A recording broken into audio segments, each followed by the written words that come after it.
Alright everyone, press up to 13. Phone calls keep coming in, text messages coming in. This is just, I'm really enjoying this. I'm really enjoying that. This is one of the most successful things I've been part of, and I'm dead proud of that. I'm dead happy. Oh, everyone's saying to me, do you have a YouTube page? So I do have a YouTube page, but I only started up for the children who's learning how to blog. So I'll put the link in for it later on. Everyone was trying to get it, Life Coach at Home, and it was coming up with some other one teaching them how to cook. So I'll put that on in a bit. I want to cover responsibilities tonight. Responsibilities for things that happen in your life. So, for instance, you're part of a horrific marriage, and a lot of unfortunate things that happen in marriages. Things like domestic violence, children who go through the horrible abuse, service roles where you get hounded by the most despicable people, and you can't call them leaders, you just call them people that were ahead of you, sort of thing, because you can't give those imbeciles that title of leaders, because they were individuals manipulating a situation to get more money and stuff like that. It wasn't about being the best together. Affairs, big one is affairs, and people having affairs in marriage. Overworked. Look at the nurses before this. Look at them now. Look at the doctors, overworked. And what they do, what you learn to do is you jump ship from that thing. And I'm looking at all these young lads I've worked with over these years, and they were absolutely brilliant squaddies. They got into as much trouble as they were successful, and that was the purpose of being a good squaddie, is you just push the boundaries all the time. There was always one that did something else, but the rest of it was just like getting drunk and getting into trouble and just growing up and having these amazing people around you to cover your ass and give you the slap and say, don't do that next time, do it a different way. The skill in having fun is not getting caught. So the responsibility then, I had a really, I had a bad first marriage, no fault to anyone, I'm not going to put blame on it. But when you have a bad marriage, my dad come up to me, bless him, and I said, look, I've fallen in love with somebody when I met Jeanette, and I'm in love, Dad, and I can't wait to marry. And my dad went, you've had a bad marriage, Chris. You're not the marrying kind. And I was like, what? I said, Dad, that's marriage. That was a person, not the marriage, that chose to do what they did. And I disregarded what my dad had said, because I threw it back at him and said, well, you had a bad marriage and you were happily married forever and ever after that. And he shut his mouth straight away. Young people are distrust of grown-ups because of bad things that have happened by them, and suddenly everybody gets labelled with this same brush. All grown-ups are arseholes. Service roles, everyone hates being in the army, everyone hates being in the Navy, the Air Force, the police, and all this kind of stuff because they had a bad incident with a bad person or team of urchins. There's always a team, usually a team of 3, and they're hunting these 3s. They're always pretending to be best mates within this group, but what they do is they pass the ball and use each other to get where they are. But because they're such urchins, they don't really care, they're not really bothered. They're using it as a step up to where they're going to. Wonderful nurses that I know who are amazing at nursing, but they were burnt out, completely and utterly burnt out, and all they had to do, or I say all they had to do, they had to just leave that department and move to somewhere else, or move to a different hospital. But so many of them leave nursing, and it's so sad to do it. When if you point all them back, that responsibilities, they were individuals that damaged you and damaged me and damaged us, yeah.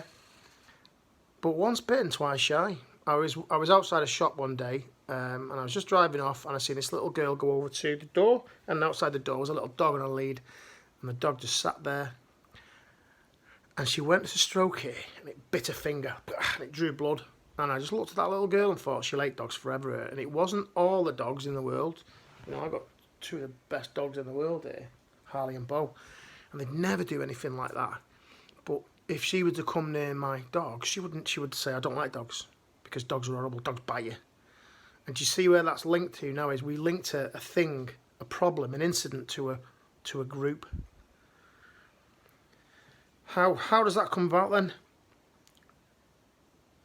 Once you've had that fight, flight or freeze in your body and you pull away, you look at that and go, I'm not going near that again, that's a drama, that's dangerous. And you would imagine that little girl now never having the wonder of a dog in the life, a wonderful little thing that just adores you, free, and you could do anything and they just love you to pieces. But like cats are proper jack, aren't they? I know you've got cats, what are you doing? Jack they are, they're proper jack. They're like the Remy. I'm alright, Jack. I'll bake my own bacon in the back of me truck. Anyway, I digress. Triggers. So when you come near that person, it triggers that emotion and makes you pull away. And that trigger then triggers maladaptive behaviour. What's maladaptive behaviour? I'm stressed out, I'm going to have a drink. I'm stressed out, I'm going to smoke a joint. I'm stressed out. No, I'm going out on the lash. I'm going to have some coke first because it makes me feel great, makes me feel giddy. Okay, and that's maladaptive behaviour because you've now thought of an experience and put something in place that's wrong. You know, a lot of people are smoking cannabis and you don't understand that the difference in THC levels, I don't know the proper name is for THC is an abbreviation for something, whatever. And there are some cannabises which have such a high THC level that they get you aggressive and then you'll smash places up. And you would never think of that off your head on haze or cheese or all these different flavours that you can have. But you're using it, and because they're a different brand, you don't know what brand you're getting, you'll start off on haze and then by accident you'll have something called Gorilla Glue which absolutely sends you loopy. Okay, so there's all these different things, but imagine it was that domestic violence, it was that abuse, it was that incident that does that causes that trigger. And then I hear this one all the time. Oh, it's okay, I've got anger issues. What you're giving there is someone decides to give you this license for bad behaviour. Oh, it's okay, I've got PTSD. And like I've said to you all, or like I've said so many times, the PTSD is fixable. It's just whether you are ready to get on that awesome ride again. Because go back to that PTSD, it comes from a major traumatic event. The likelihood of you going to be in that traumatic event again is very low, but you've linked it to something. Okay, a lot of lads get into exercising, want to get massive. Some of them are juice heads. They're on the juice all the time and getting massive. Steroids increase anger because it increases testosterone. Okay, and they turn, sorry, I've got anger issues. No, you're not. You're just a juice head. And the reason why you're a juice head is you're obsessing over something because when you've trained in the gym, you feel better. So not everyone's a juice head, you know, but there are those people, and then they turn around and say, oh, I've got anger issues, I've got PTSD. Well, you're creating abnormal levels of testosterone by doing that, and you go out and, you know, there's some horrific stories on the back of that. But again, it's all maladaptive behaviour, so steroids, alcohol, cocaine.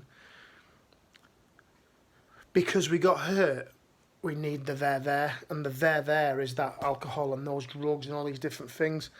And the problem is we got to go right back to the beginning of what I said, this responsibility.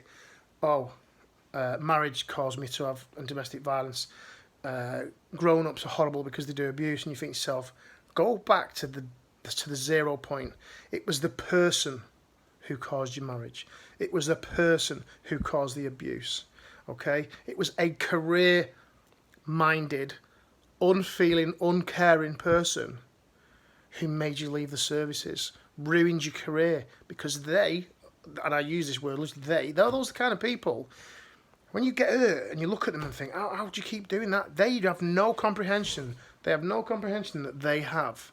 They don't care because they're put together in a different way.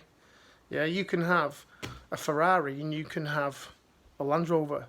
Same concept, different use. So me as a squaddy, I was the Land Rover. Other people were the Ferrari, and they just wanted to get it done fast because their success was based on their plan, not ours. Okay, the team ethos. Together, everyone achieves more.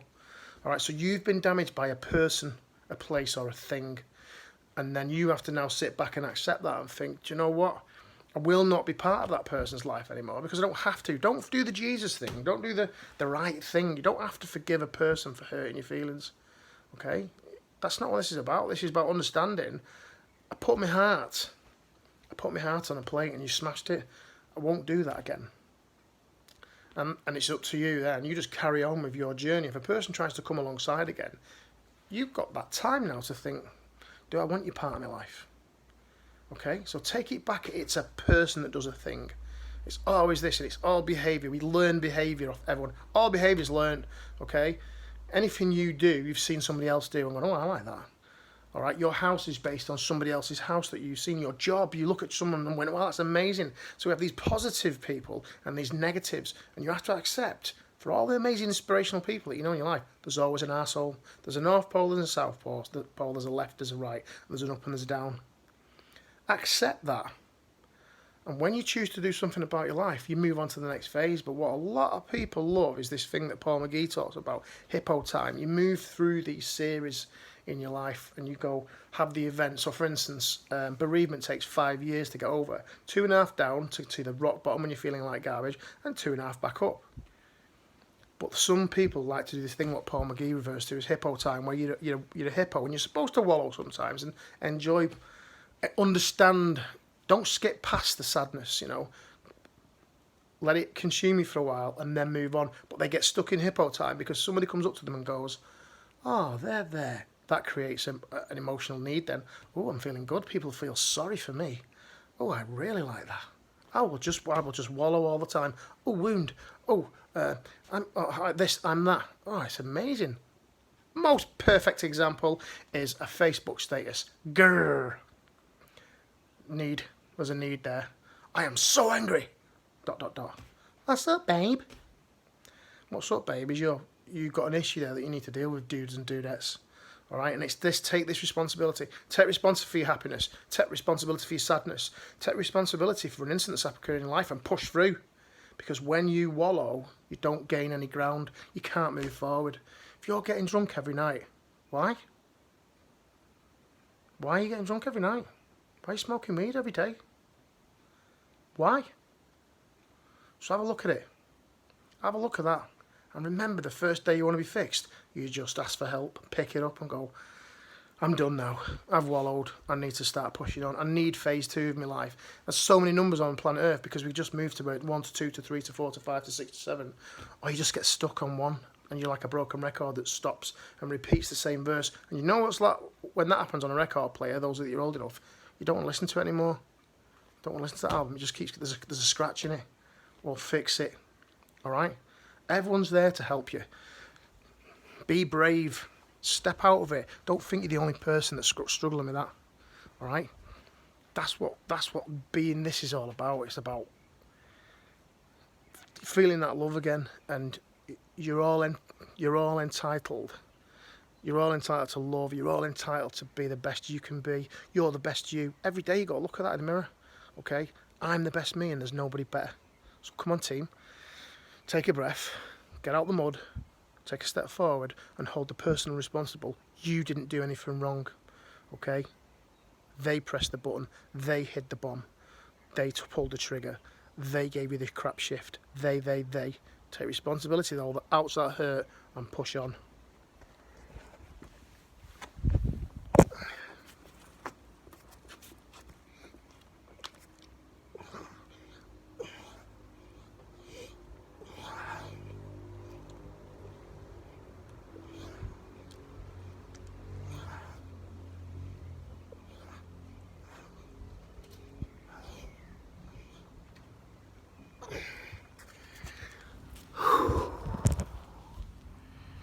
You're proper loved and you need to be here because you're going to have children, grandchildren, great-grandchildren, and they'll be happy and they'll deal with their lives in a better way because you did. Or they'll be bitter and they'll be deviled. Come on, team. You're loved. You're proper loved. Okay? Have a good sleep. Speak to you tomorrow.